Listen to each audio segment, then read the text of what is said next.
Hey there everybody, it's Mike DiLisio with another solo mode review. Today I'm going to be taking a look at the solo variant for Aquatica from designer Ivan Tavatsky and publisher Cosmodrome Games.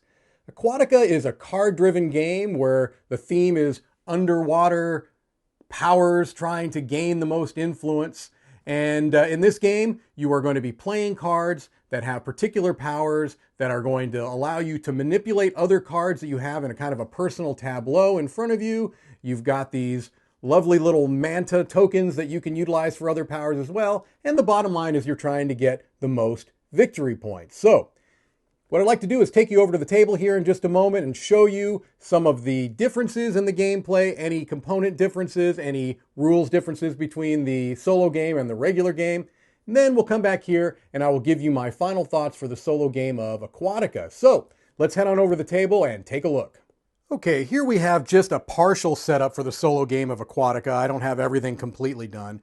I'm also not going to be giving you a full level rules overview. If you want to get a better idea on how the base game of Aquatica is played, take a look at Tom Vassel's review. I will put a link to that video in the comments, or excuse me, in the description of this video, so you can get a better idea on how that plays. What I want to do is just really talk a little bit about any component differences with the solo game, and that's very, very slight. The first thing that you have to do is you have to go through the character deck. And normally there are 3 sets of each of these characters. And what you need to do is find the symbol on the bottom right. You can see there a little circle. You get rid of all of the circle cards. You get rid of all of the triangle cards. And you're left with just these diamond cards. Those get shuffled and placed out in the market as per normal. The other thing that's a little bit different is that you're going to have your kind of group that you're playing with. So I take the green. I'm just calling them the green. They may have a name, but I'm just calling them the green. And so this is my starting hand. And I've got my starting 4 mantas in the ready position as I normally do. In the solo game, you also choose one of the other colors. In this case, I just took blue. And they're going to represent the Ichthyanders. I believe that's the correct pronunciation. Your virtual rival, which is not really an AI opponent, but you'll kind of see how that works. That's really the only difference in setup, is that you remove 2 of the sets of character cards, leaving you with 1. You choose a set of cards and mantas for your faction. You choose a different set for the rival faction, and you're ready to go. You would do just what you normally do. You take your cards. You would take the king cards here. You'd shuffle those up. You draw 3. You pick 1. So let's say I want it to be, Xander the Usurper here. Add that to my deck, and now I'm ready to go. I'm playing the game as I normally would. Playing cards to recruit characters to either defeat or buy these depths that I'm going to be. That's not a great example.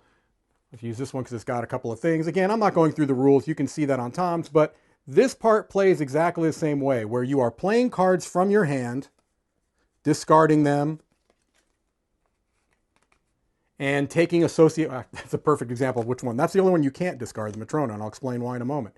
Discarding cards to take actions, trying to build up a tableau, gaining points, gaining other abilities.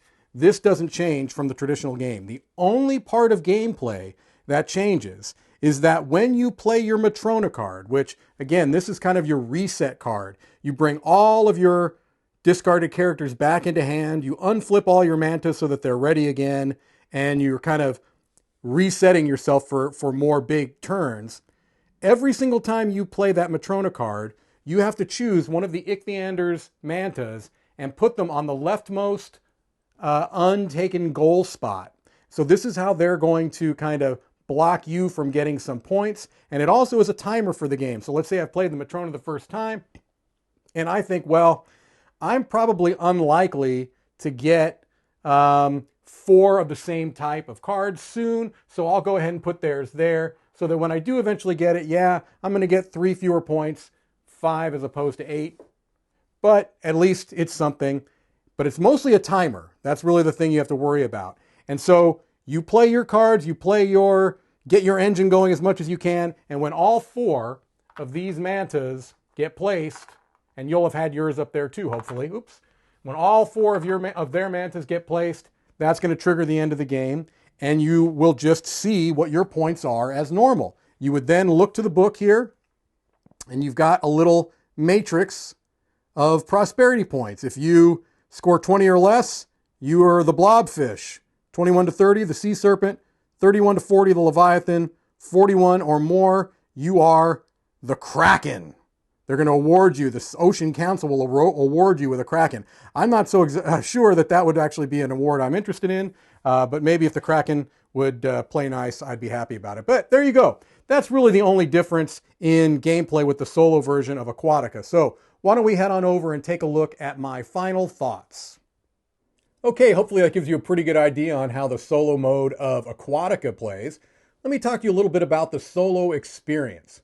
First of all, I'd like to talk about the win conditions. As a solo player, I tend to like having clear win-loss conditions as opposed to a high-score variant. Well, in Aquatica, you are playing against a high-score variant. You are trying to gain the most points. You're not trying to win specifically against an AI.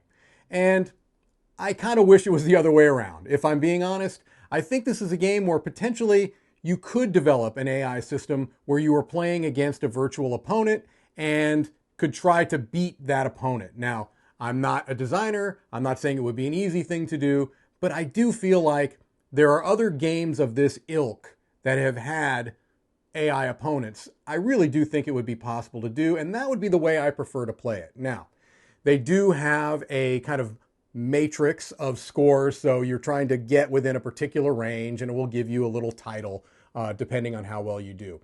But I do have to say that that is not the most satisfying as a solo player to try to be this category versus that category, or to do better than you did last time. It's just not the most satisfying way to play.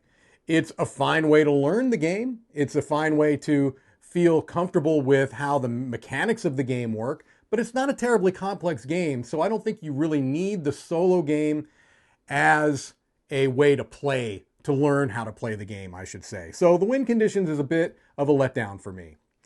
Setup and tear down, no issues at all there. This game is a breeze to set up. It takes no time at all. Probably the most time-consuming part is just flipping all of the mantas to their ready side.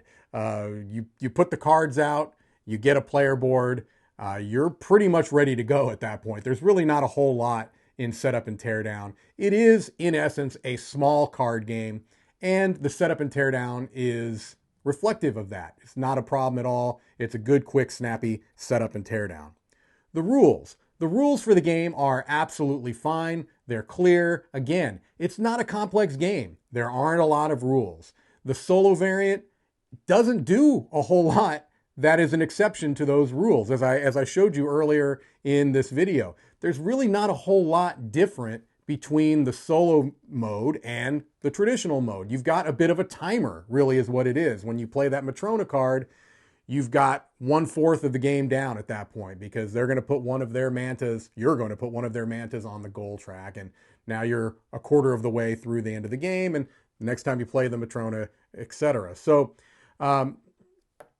there's really no ambiguity with the rules. There's not a lot that's different with the solo game versus the regular game. So I have no issues at all with the rules as they are written. So overall, what do I think of Aquatica as a solo game? Now, as a multiplayer game, I really like Aquatica a lot. I think that it is a very quick, very snappy, good ratio of decision making versus time to play. It checks off a lot of boxes for me as a multiplayer game. I'm a bit disappointed in the solo variant of the game. I don't feel like it's bad. It's certainly not bad. And if you were going to be looking to have this game as part of your collection as a primarily multiplayer game, and you might pull it out solo once or twice, sure, absolutely. But I don't know that I would get Aquatica solely as a solo game. I just don't think that it quite meets the mark that I would look for to get it just for a solo game. It plays fine. It's completely non-offensive. It's a nice breezy time. but it's not anything special as a solo game. As a multiplayer game, I do think that there are some pretty special things about it, and I highly recommend it as a multiplayer game. But as a solo game, I can't quite give it the score that I wish that I could based on how much I enjoyed the multiplayer game. So that being said, I'm going to give Aquatica, the solo variant, a 6. Thank you so much for your time as always, and have a great day.